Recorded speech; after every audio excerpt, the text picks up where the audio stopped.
Hey everyone, and welcome. Today we're going to be talking about the movie Doctor Strange in the Multiverse of Madness. Fun fact, Bruce Campbell, who makes an appearance in this movie, met director Sam Raimi in high school, and they have been friends ever since and are frequent collaborators. This film came out in 2022 and stars Benedict Cumberbatch, Elizabeth Olsen, and Xochitl and was directed by Sam Raimi. So, without further ado, let's get right into it.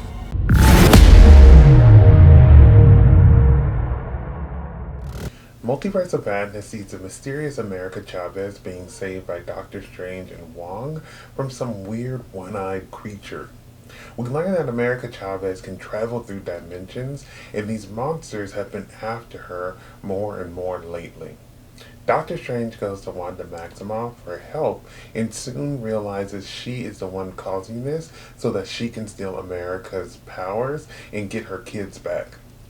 Doctor Strange vows to protect America Chavez from any harm in any dimension. Multiverse of Madness is an action movie filled with some horror elements. If you like Drag Me to Hell, The Evil Dead, or Everything Everywhere All at Once, then I suggest you check it out. Multiverse of Madness picks up where WandaVision and Spider-Man No Way Home left off, with Wanda trying to find a way to get her kids back and Doctor Strange still reeling from the disaster that was created when he opened up the multiverse. This movie lets us focus a little bit more on Doctor Strange and Wanda, who really haven't had their time to shine in prior films. Going into this movie, I had no idea that Wanda was going to be the villain because I thought after Westview she would try to be a little bit better. She was last seen reading the Darkhold, which is very dark magic, and I expected that that book would help her get her kids back, just not in the way that she tries to in this movie.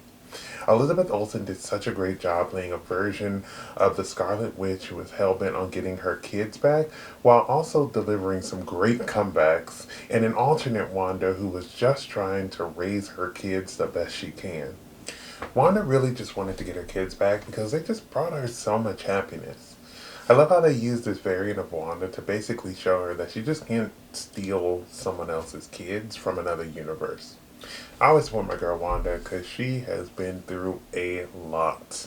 I don't actually think she's dead though in the end, and I definitely think that she will come back again. One of my favorite lines in this movie is when Wanda says, "You break the rules, you become a hero. I do it and become an enemy," which I already knew was true leading up to this movie, but it's something that Doctor Strange really needed to hear. Throughout this movie, they talk about how bad the Darkhold is, and who ends up using it in the end? Doctor Strange.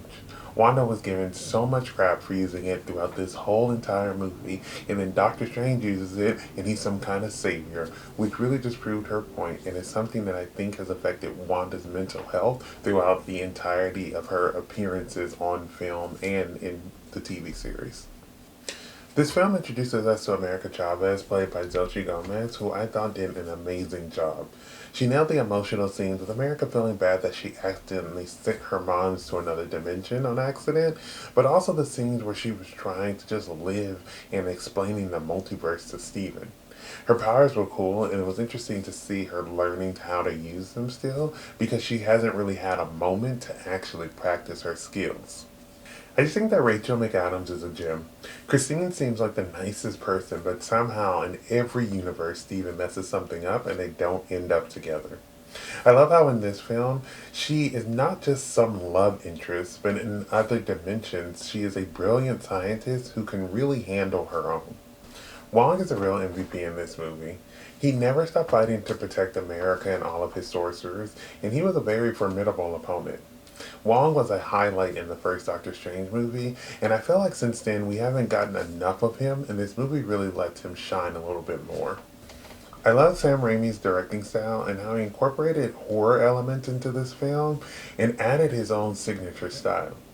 His film has these transitions that make it seem like you're watching a comic book come to life, and there is a heavy emphasis on the eyes in his film, and he kind of uses them as like mirrors. There are also some comedy elements in the film which are kind of slapstick, but they work. Clocks always make an appearance in his movies, and this film is no different, with the importance of the watch that Steven has. There was some scenes in which Wanda creepily was popping up behind people, and that reminded me of Drag Me to Hell a lot. I just love that he added his own little flair to this film. Obviously, there are some callbacks to the first Doctor Strange film, but I think that some people may have missed it since it came out 5 years ago, so you might not remember everything that happened. The one that stood out to me the most was that there was this vase in Doctor Strange, and I remember in the scene he was fighting Caecilius, and he didn't know how to use it, and so he just threw it at him, and Caecilius like asked him like, "Do you even know how to use that?" And he was like, "Well, no," and so he just chucked it at him. In this movie, this vase thing comes up again, and this time Christine grabs it, and immediately she like knows what it is, and she knew how to use it. I love how even though Strange has been in the MCU films, for 5 years now, they didn't forget to make a callback to his first outing. The music for this film was composed by the great Danny Elfman, and it did not disappoint. Like, I never thought I would be watching an action film that has Beethoven playing during a battle scene. We not only get some original songs, but he also incorporated the Captain American theme song, the theme song for the 90s X-Men show, and the WandaVision song. Such a great soundtrack by such a legendary musician. Speaking of Beethoven, in the scene where the two strangers are fighting with the music, it was such a creative scene, and I feel like we've never really seen magic used like that on screen. It was such an unexpected way to battle, but it was done so well, and I really enjoyed the inventiveness of the fight and the music that was accompanying it. One thing from the original movie that I really hope they haven't forgot about is Mordo from the 616 universe. They teased him at the end of Doctor Strange as one of the next big villains for him, but that universe's version of the character didn't even make an appearance in this movie. After what went down in that movie, I really thought that he would make an appearance, but he didn't.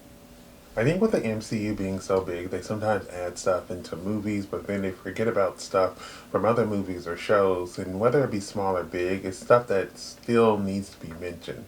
Like I mentioned Mordo not being in this film, but also where was White Vision from WandaVision as well? Because Wanda and Vision kind of go hand in hand in the last couple of times that we've seen them. These are not characters that I think, the director has to have in his movie, but I think they're important characters to help tie the other movies and series together. There's also Clint Barton, who at the end of Endgame was talking with Wanda, and it seems like, they had a great friendship and he was going to help support her, and Wanda's going through all of this stuff, and don't get me wrong, Clint has stuff going on too, but where is he? Where's, people that should be checking on Wanda, where are they at? And that's something that definitely should be brought up a little bit more in these films is that, these relationships that these other characters have with the main characters should be discussed a little bit more in these films. Also, they really have to stop saying so much in the movie trailers. I think the whole Illuminati thing should have been a surprise because while I was happy to see some of the ones that I was excited about, I already knew that they would appear in the movie. I think that trailers are great to get people hyped up about movies, but a movie like this movie already has some hype behind it, and I don't think we need to start spoiling different things happening in the movie to, generate even more hype. I think that hype was already there and should have just left it, as a secret so then people can go into this movie and experience it for the first time. Clea was a surprise I didn't realize I wanted to see. When I saw Charlize Theron, I was just in shock that she was playing such an iconic character and will probably be super important in a, future Doctor Strange film. I love Charlize Theron and look forward to see what she brings to the character. My favorite part of this movie was seeing the Illuminati. I feel like Sam Raimi and Kevin Feige really listened to the fans by casting John Krasinski as Mr. Fantastic, which was so cool to see, but that wasn't even the only thing.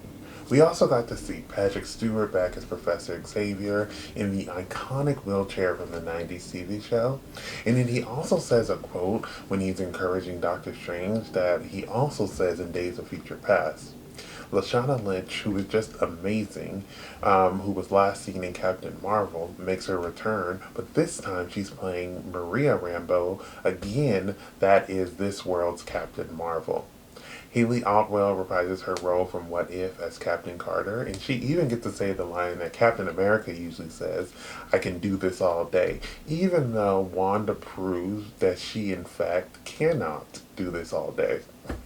Anson Mount is reprising his role as Black Bolt from the short-lived Inhuman show, and honestly, I was really surprised by that because I didn't know anyone that actually liked that show, so I was surprised that they brought him back. And then there's Mordo from their Earth, who is their Sorcerer Supreme. It was funny how confident they were about taking on Wanda, and Doctor Strange even told them, like, she's intense, and they were like, we can handle your witch. Definitely could not. And so while Captain Marvel and Captain Carter put up a great fight, they were no match for the Scarlet Witch. I really hope we get to see more of these characters and maybe we can see alternate versions, but this scene itself made me extremely happy. Doctor Strange in the Multiverse of Madness is an action horror flick with an interesting story filled with some familiar faces and some new ones that we haven't seen before. It's visually a beautiful movie, and Sam Raimi does a great job directing the film. If you haven't seen Doctor Strange in the Multiverse of Madness, I suggest that you watch it. Thank you for watching my video. I would love to hear your thoughts down below in the comments. If you have not subscribed, please do so you can keep up to date with more of my videos. But besides that, everyone stay safe, have fun, and goodbye.